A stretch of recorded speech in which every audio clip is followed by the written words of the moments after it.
Λέγαμε λοιπόν πριν ότι οι φιλέλληνες, ο φιλελληνισμός, όλο αυτό το κλίμα του εξωτερικού που ήρθε και στο εσωτερικό, διότι εκατοντάδες άνδρες ήρθαν να πολεμήσουν και πολέμησαν μαζί με τους Έλληνες και εκατοντάδες ανάμεσα σε αυτούς έπεσαν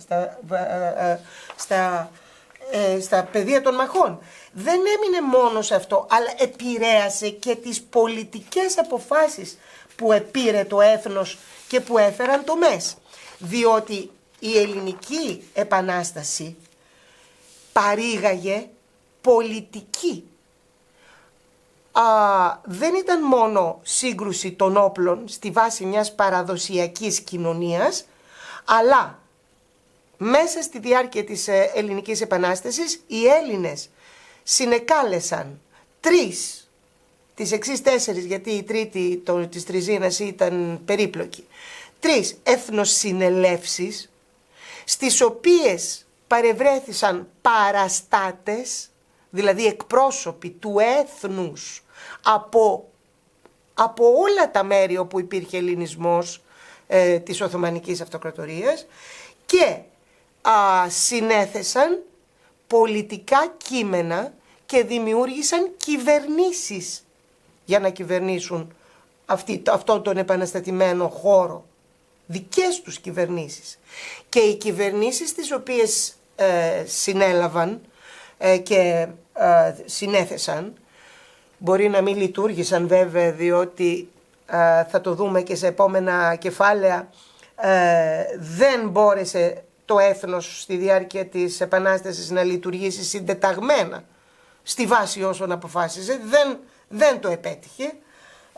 Αντιθέτως τα πράγματα οδήγησαν σε συγκρούσεις. Όμως στις 3 του εθνοσυνελεύσεις απεφάσισε και συνέγραψε πολιτικά κείμενα στην κατεύθυνση απολύτως των πιο προχωρημένων πολιτικών συλλήψεων της εποχής. Η διοίκηση του επαναστατημένου έθνους περιελάμβανε βουλευτικό, εκτελεστικό, δηλαδή ξεχωρισμό της νομοθετικής από την εκτελεστική εξουσία, και επίσης ανεξάρτητη δικαστική εξουσία, τόσο στην Επίδευρο, όσο και στο Άστρος, όσο και στην Τριζίνα, που αυτή η σύλληψη διοίκησης ανήκει στις πιο φιλελεύθερες και πιο προχωρημένες συλλήψεις που υπάρχουν εκείνη την εποχή στη Δυτική Ευρώπη. Άρα είναι μίμηση, και όμως κι ας είναι μίμηση, είναι από μόνο τους ένα επαναστατικό βήμα, διότι ο ελληνισμός δεν επιλέγει να διοικηθεί στην κατεύθυνση του παρελθόντος. Θα μπορούσε ο ελληνισμός να επιλέξει ένα άτομο που να είναι στη θέση του Σουλτάνου, λέω ένας Έλληνας, που να έχει τις λειτουργίες που είχε ο Σουλτάνος. Δεν κάνουν αυτό, επιλέγουν να υπάρξει βέβαια κεφαλή, επιλέγουν επικεφαλής του εκτελεστικού που είναι ο πρωθυπουργός, θα λέγαμε.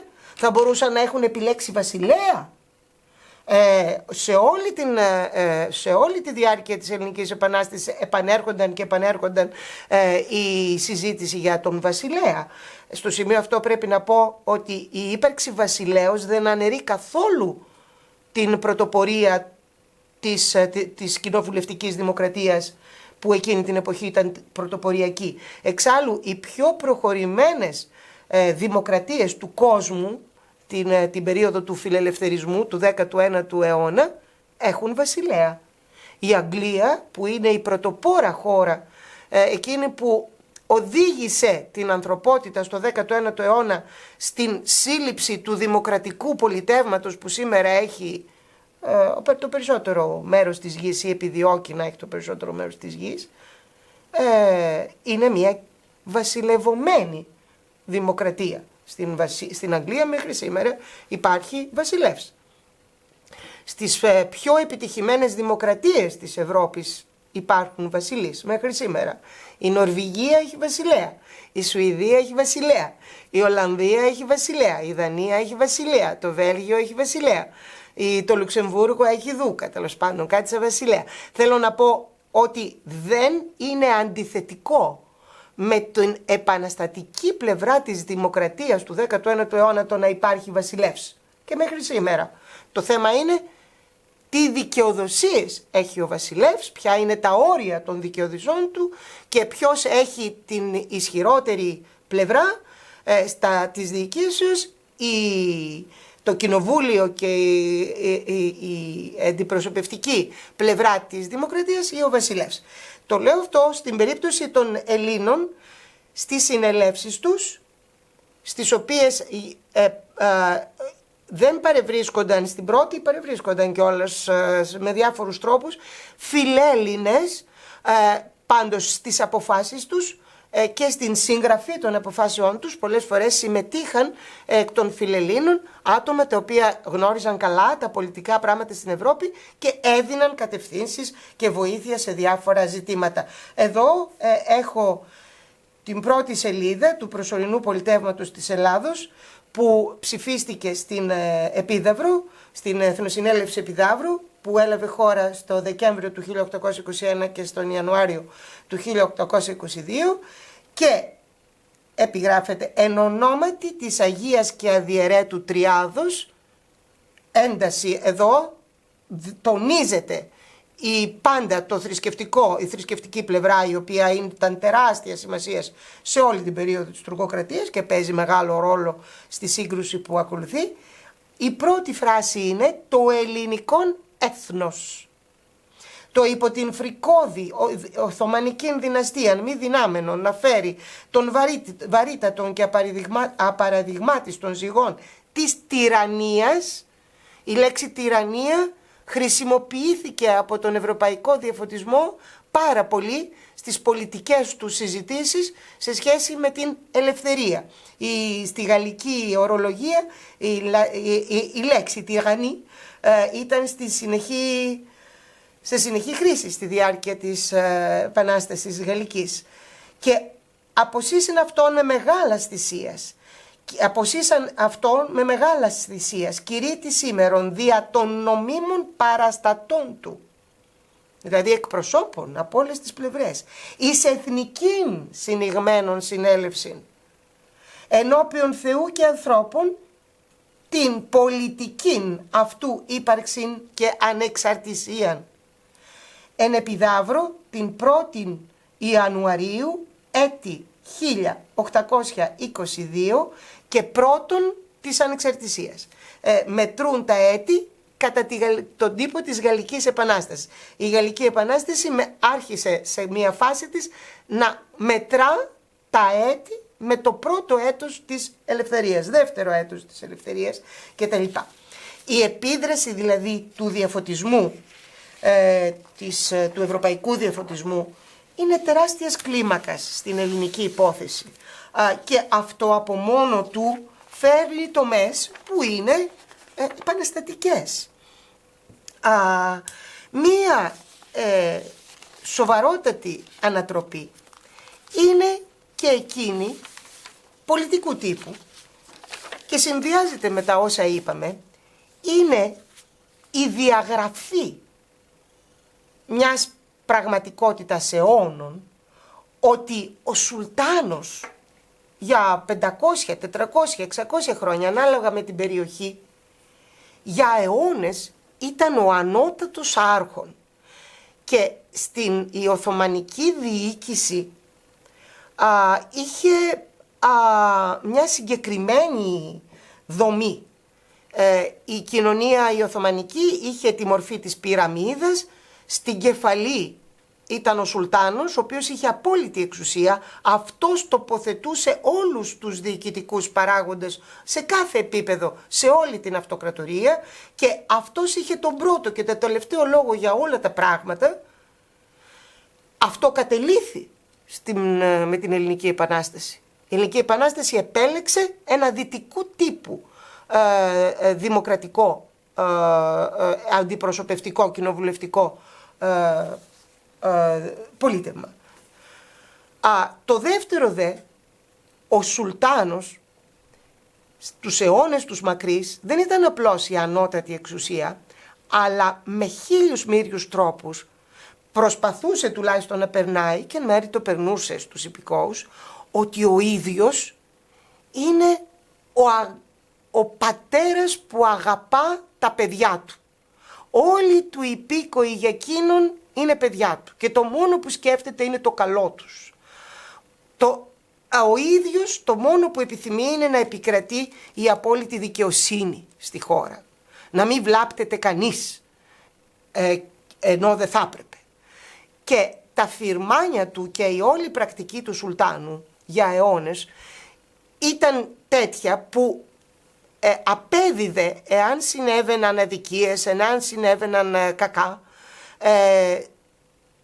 τα πράγματα στους υφισταμένους του. Δηλαδή την ευθύνη των αρνητικών χειρισμών το είχαν ή των αδικιών ή των παραδέκτων καταστάσεων, το είχαν οι πασάδες, το είχαν οι καδίδες, το είχαν οι υφιστάμενοι του διοικητικοί υπάλληλοι. Ο ίδιος έμενε στο απειρόβλητο ως αγαθός πατέρας, ο οποίος βέβαια αν έκανες κάτι εναντίον του πατέρα, όπως πρέπει να κάνει ο σωστός πατέρας, τιμωρούσε βαρύτατα. Αλλά εάν το παιδί, δηλαδή ο υπήκος, ακολουθούσε τα όσα έπρεπε να ακολουθεί, ο Σουλτάνος μόνο εκείνο σκεφτόταν και το καλό του.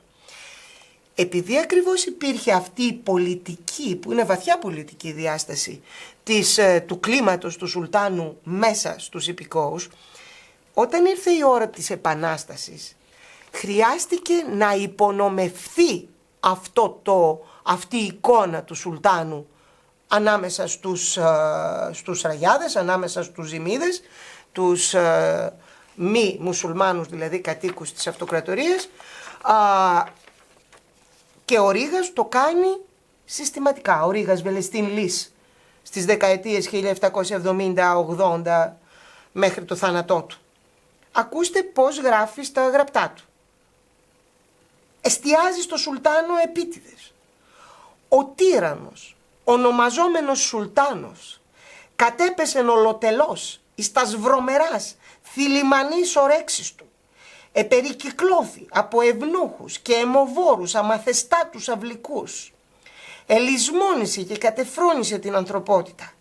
Εσκληρύνθη η καρδία του κατά της αθωότητος. Ο πλέον ήσυχος, ο πλέον αθώος, ο πλέον τίμιος πολίτης κινδυνεύει κάθε στιγμή να γίνει ελεηνή θυσία της τυραννικής φαντασίας ή των αγρίων τοποτηρητών ή αναξίων μεγιστάνων του τυράννου. Στην ίδια κατεύθυνση ο Δαμάντιος Κοραής τα επαναστατικά κείμενα που γράφει πριν από την Επανάσταση στις αρχές του 19ου αιώνα συνεχώς αναφέρει τις φράσεις «Ο αιμοβόρος Σουλτάνος», «Ο άσπλαχνος τύραννος», «Ο άνανδρος τύρανος», περικυκλωμένος από γυναίκας και ευνούχους, εξασθενημένος και την ψυχήν και το σώμα υπό των ειδονών την κατάχρηση. Στην ελληνική νομαρχία που διαβάσαμε σε προηγούμενη φορά, ο ανώνυμος ο Έλλην όταν εξέδωσε το έργο αυτό αναφέρεται στο Σουλτάνο. Το έργο αυτό κυκλοφόρησε στις αρχές του 19ου αιώνα και ήταν στο πλαίσιο των ανωνύμων κειμένων, επαναστατικών κειμένων, τα οποία κυκλοφόρησαν μεταξύ των Ελλήνων της Οθωμανικής Αυτοκρατορίας εκεί, στην πρώτη δεκαετία του 19ου αιώνα. Στην ελληνική νομαρχία λοιπόν ο ανώνυμος ο Έλληνος γράφει για το Σουλτάνο. Ο Σουλτάνος είναι πάντη ελεύθερος από κάθε στοχασμόν περί της διοικήσεως και είναι ως αν να μην είναι. Αυτός δεν είναι εις χρέος να εξεύρει άλλο ή μη να τρώγει, να κοιμάται και να στέκεται εις το άλογον. Αυτό λοιπόν το άγαλμα της μορίας εκλέγει έναν από τους δούλους της ασωτείας του και τον κηρύττει αντιβασιλέα. «Ω αλίμονον εις τους Έλληνας όπου τον υπακούουσιν». Επομένως, μέσα στις επαναστατικές πράξεις των ανθρώπων που προετοίμασαν την Επανάσταση ήταν η υπονόμευση του κύρους του Σουλτάνου, κάτι το οποίο φυσικό είναι. Η Οθωμανική Αυτοκρατορία στους αιώνες που είχαν κυλήσει είχε προσπαθήσει και επιτύχει να το, σε έναν βαθμό, να το στερεώσει, να το παγιώσει στις πλευρές αυτές. Και επίσης ο Αδαμάντιος Κοραής, όταν ξεκίνησε η Ελληνική Επανάσταση, ακόμη συζητά για την περίπτωση του τυράννου, του Σουλτάνου, και γράφει μία σπουδαία φράση: «Η μορία της εξουσίας». Ο Σουλτάνος μόλις έγινε η Επανάσταση, θυμίζω, ξεκίνησε η Επανάσταση, διέταξε εκτεταμένες φαγές. «Η μορία της εξουσίας φωνευούσης τους ιδίους φίλους και κηρυτούσης ασυστόλως την απόφασή του να εξολοθρεύσει όλον το γένος ημών», διότι ο Σουλτάνος έκανε τυφλές σφαγές στην εποχή αυτή, «έδωκεν εθνικήν μορφήν εις την Επανάσταση». Τι θέλει να πει με αυτή τη φράση? Ήταν βλακεία του Σουλτάνου, ανοησία του Σουλτάνου, το λέει καθαρά, διότι έκαμε τον μέσο άνθρωπο να αισθανθεί ότι ο Σουλτάνος αυτός δεν μπορεί να είναι εκείνο που ενδεχομένως ευελπιστούσε. Δηλαδή το στήριγμά του, η βοηθειά του, εκείνος ο οποίος θα προστάτευε από την αδικία. Και εξ αυτού έδωσε εθνική υπόσταση στην Επανάσταση. Αποκολλήθηκε δηλαδή συναισθηματικά ο Έλληνας από οποιαδήποτε συναισθηματική σχέση με τον πατέρα Σουλτάνο και αισθάνθηκε ότι ανήκει σε ένα έθνος για να πολεμήσει με αυτό ξανά συστηματικά.